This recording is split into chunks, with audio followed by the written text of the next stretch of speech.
So day 15, we have been practicing the JavaScript.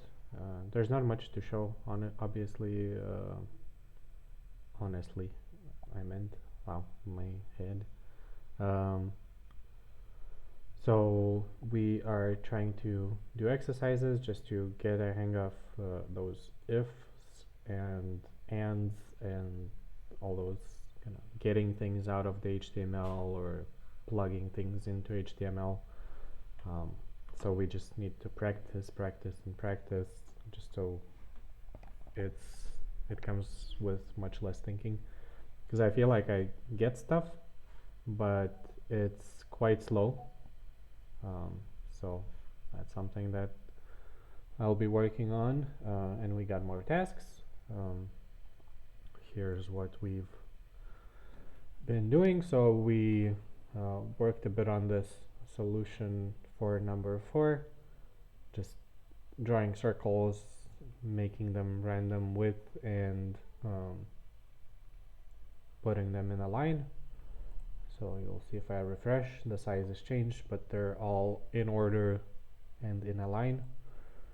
So I had this huge, well, huge by my standards, this long ifs, and then we managed to make it shorter by assigning variables, and instead of printing it every time here,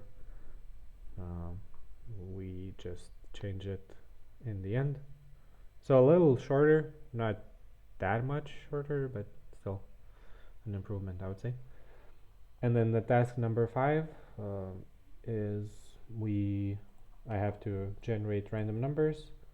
If the number is positive, then it's blue. If it's negative, it's red. And if it's 0, then it's green. So this is what I did. Generate numbers between -10 and +10.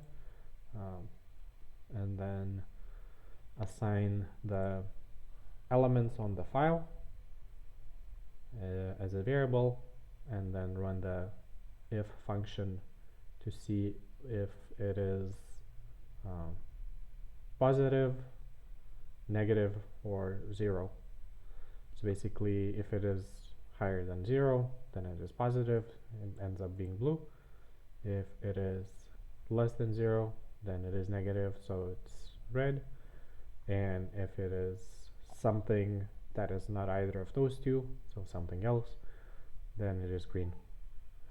So that's the basic logic of this exercise, and then I did it the same with 2 other variables. And then it's just printing it out with the style applied here. So yeah, and I have more tasks I can show. Maybe we can generate. So it generates a 0. You can see, there it was. Yeah, so we have 0, it's green.